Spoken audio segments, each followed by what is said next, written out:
welcome to the channel. Today I've actually got a special one today. I've got a Ford Mustang Mach E, which has been kindly loaned to me by Evans Howshaw in Hull. They're a really good Ford dealer, and if you are looking to buy one of these, they are currently doing a 0% finance offer with 30% down payment, so I'd say pretty good value. Not too bad.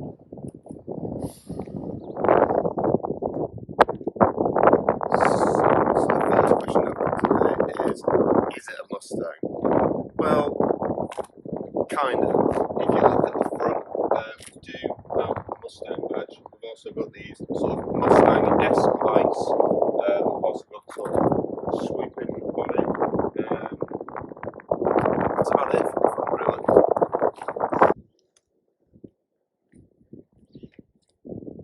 So coming to the side of the car, there is a bit of a Mustang-esque about it. It's very coupe almost like, but the clever thing which Ford have been doing is to get it to look like a coupe, they've blacked this part of the roof, which that means is you get more headroom in the car, which is very practical for people that are especially over 6 foot, like myself. I'd say the wheels as well, they're very Mustang-esque. This is the 4-wheel drive one, so the wheels are a bit bigger to incorporate that 4-wheel drive system. They've also got bigger brakes. Yeah, overall I'd say it's not too much like a Mustang, but it has got a bit of a Mustang charm.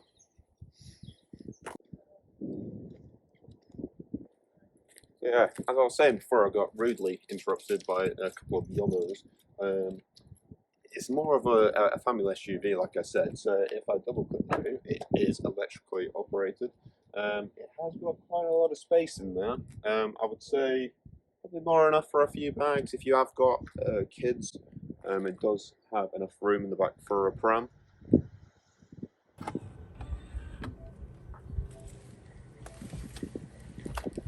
Fantastic. So coming into the car, I would say it's got a very premium feel to this car. I mean, so it should. The list price on this car, I believe, is about 62.5 grand, which is quite expensive. But if you think about it, Ford are good for sort of for reliability, I'd say. It is a different option to what else is out there from the Germans and from Tesla. But it's very well equipped. So this is the premium version. It has a 4-wheel drive system. It's got about, I think it's about a 91 kilowatt hour battery, so that should get you roughly between 270 and 340 miles of range. If we do start the car up,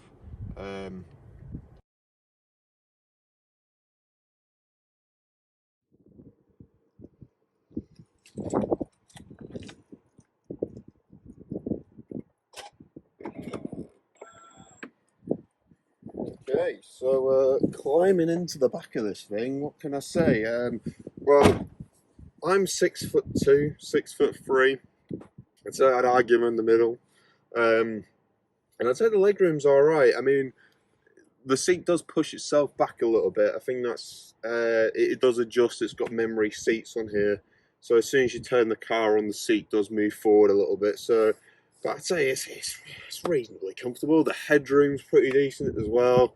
I like the fact that it's got this pano roof. I've never had a car really with pano roof, but yeah, it gives a bit more, you know, a bit more of an aura, a bit more space to it. And like I said, with the design of it, from the outside it looks really low, but inside it's got a good amount, you know, being 6'2" and all.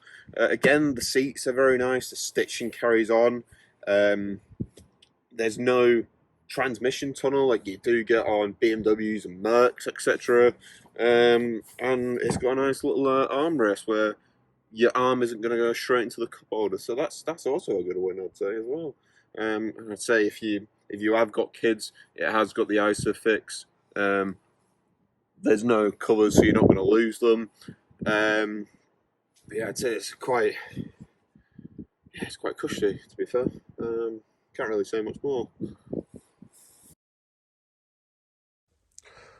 Yeah, so what can I say about the interior? So, like I said before, the steering wheel is very nice, as it should be for a £62,000 car. Going around, it has, like I said, it's got the big dial, so if I was to turn this car on, it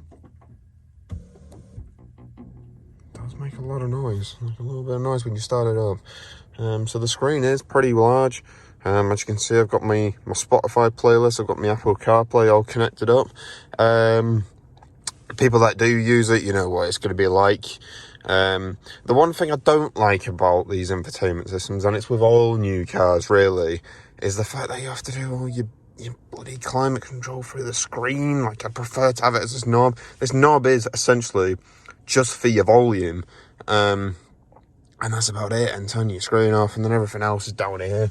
I think there is a switch down to the right of here, and that does your, if I zoom in, that does your little max aircon thing, which is a bit rogue because it's already on the screen. So I don't really get it. There might be a purpose for it, but if you like physical buttons, there's that one physical button there.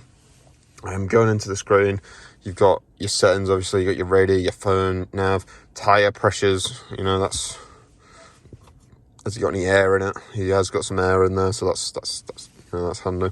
That's about it. I mean, a lot of car reviewers are just going to tell you that you're going to use the Apple CarPlay, and you're probably going to use Android Auto if you have got one of those phones. But I'd say, like, if you haven't got any of those, or you don't like using those, it's still going to be pretty decent. The nav's a nav, you know, it does the job. It's pretty clear. I'd say the Ford system is very good. It is Sync 4. All your heated seats are on here as well. It has got a nice heated steering wheel function as well. I've never had that in a car like the Pano Reef. But I'd say, yeah, in terms of dial wise, I'd say pretty clear. I'm always a bit skeptical because I'm used to the heads up displays, especially on my Mini. My dad's Volvo has it as well. But yeah, I wouldn't say it's not clear. Like, sometimes it's quite hard to read an analog dial, and I think we're going towards, you know, we're in the digital age now, so we should have a really good speedo, and you need it, to be fair, because this thing is fairly rapid for what it is. So yeah, so on with that, we'll start the drive. So what's it like to drive? Well, we do have a rotary style gear knob. I've never really been a fan of them. I prefer the stalks that a Mercedes has, where you just flick it down, flick it up. The BMW and the Merc, you know, some Mercs have them on the old ones, but the BMWs have them as well with a proper stick. And anyway, let's see what it's like to drive.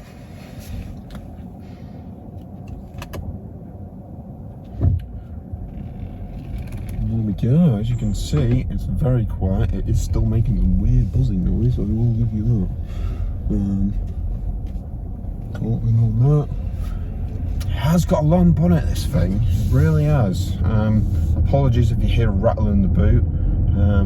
The dealer, car salesman guy, has left all of his stuff in there. He's even got a silicone gun in there. So if anybody wants to refurbish their bathroom anytime, just hit me up, because you get a free one.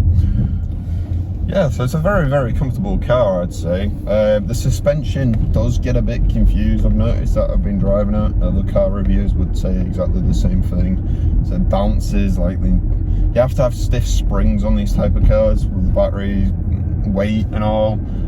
So it does sort of like bounce around a bit, which isn't particularly useful. But other than that, it's pretty comfy. If you're comparing it to my Mini, for example, you know, that thing rattles all over the place. It's like every road is like driving over a teenager's face. But yeah, I'd say the more you drive it, the more you get used to it. It has got 1 foot pedal, so when you start, you know, you drive along, and then when you let off the throttle, it will just ease off, you know, it will brake for you and bring you to a complete stop. I wish there was an option to, like, reduce the harshness of it. That'd be my only criticism. But apart from that, you do get used to it. The Volvo, I think, was the same that I drove. That was the C40 Recharge. The The Tesla I drove many years ago, I managed to cop myself a test drive on that when I was at uni for a laugh. Yeah, I was still the same. But I think that you're just going to find that with the case of all these types of cars. But like I said, you can't really think about this as driving a Mustang. Like, it is quick, but it's not got a V8, let's be honest. But if you're thinking about a really good, practical, fun, I'd say fun to drive electric SUV for your family, yeah, pretty good. But yeah, overall, pretty nice. I'll try and get to a road where I can actually give this the beans. Slow down, I'm doing 24 and 3, 2, 1, vomit. 55. Nice. So yeah, it's pretty rapid. But one thing I don't like though is, and I think this is with all cars that have it, is this annoying lane keeping assist. Like, really? You're driving along all the time and it's just nipping at you, trying to get you back into the lane. I'm like, it's practical, I get it. If you're on the motorway, you're driving back from your work late at night, you're tired, you know, you're swerving, but it's not 40, 50, like instant. I have a mate actually, he actually come see me whilst I was in the middle of filming. He's never been a fan of electric cars. As soon as he sat in this, he was like, this is nice. I'm like, it is a nice car. It is a very nice, practical car. The soundbar is very good. Having it, obviously, tweeters all around. It's got memory seats, which is very handy if you've got people coming in and out of it all the time, like your girlfriend, your wife, your boyfriend, you know, if that's your way. It's got it's got wireless charging as well. And I think all cars should really have that. But yeah, it's pretty cushy. When I first got into it, braking wise, it's not the best. Yeah, so the braking on this, I don't know what the best way to describe it is. It's like, it's a lot of nothing and then it's just full on. Now I'm trying to do this without, I'm trying to brake this without the person in the back of me, like going into the back of me, but if I let go now, that's the braking normally from the one pedal. If I put my brakes down, it's like full slam on every time. And I don't get why Ford did that. Like, in a normal car, you push your brake, you know, it's quite gradual, and then obviously if you want to fully slam on, it will slam on. This, you mean just driving around town, and then you put your, you know, you'll want to brake a little bit, and then all of a sudden it'll go full on. Another thing as well that I'm a bit annoyed about, and I think it's just because I'm used to Mini and BMWs being really loud with their indicators, if you're going to use them in a BMW, of course. But I can rarely hear it. Like, I never know if it's actually on. I can hear it now just because I've stopped and I can thing it, but there's just no need. There's no need. Steering wise, not a John Cooper works, I'll give you that. But it's actually alright. Like, I didn't like it at first, but I am getting used to it now. And I think that's the same with anything, really. Anything new that you're gonna get, you know, it takes a while. It does take time. A lot of people do slag it off with the screen. I'm going back to the screen. I'm jumping here, there, and everywhere. But going back to the screen, right? It is a bit of a pain in the ass to use when you're driving. When you're not, it's fine. And like I said, you will get used to that. People have a go because Tesla's now gone landscape rather than portrait. And I get it, it's a bit more practical. But I like the fact that Ford, unlike Tesla, Ford has actually kept the speedo where it needs to be. Not over here, where you're not going to look at it, okay? But they've kept the screen as is, and that's fine. And I'll give them that. I'll give them props. It is a very nice car. wasn't keen on it at the start when I first picked it up before this review, but now that I've been using it, you know, I can actually see myself. If I did have more of it, if I had a family and I wasn't into my, you know, sport car, like having a really fast little sporty car, like a little, if I wasn't in my hot hatch era, right, and I had to pick an electric car, I would shortlist this.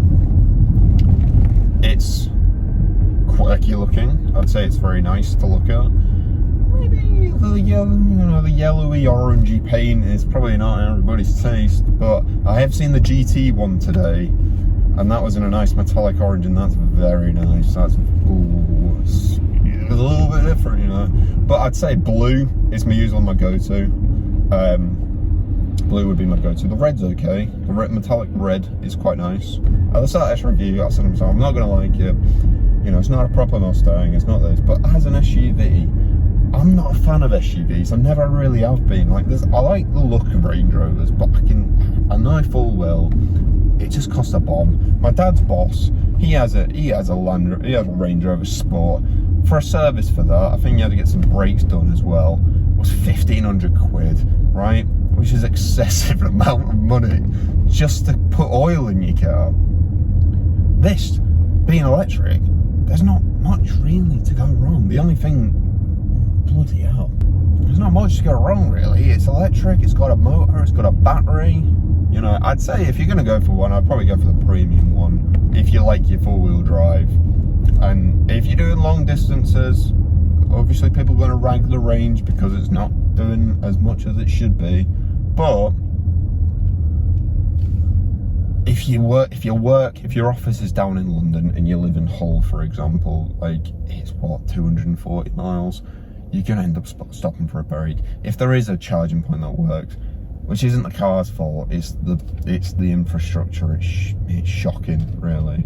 But if you're gonna get one of these cars, you're gonna drive 100 odd miles, and then you're gonna go, right, do you know what, I'll go for a little break, I'll have a little half an hour stop, and I'll charge my car in the meantime. And I think the claimed charging actually on this is I think 10 minutes or so gets you like 60 miles on a fast charger, obviously, but that's pretty good, isn't it? Like, you can't really complain.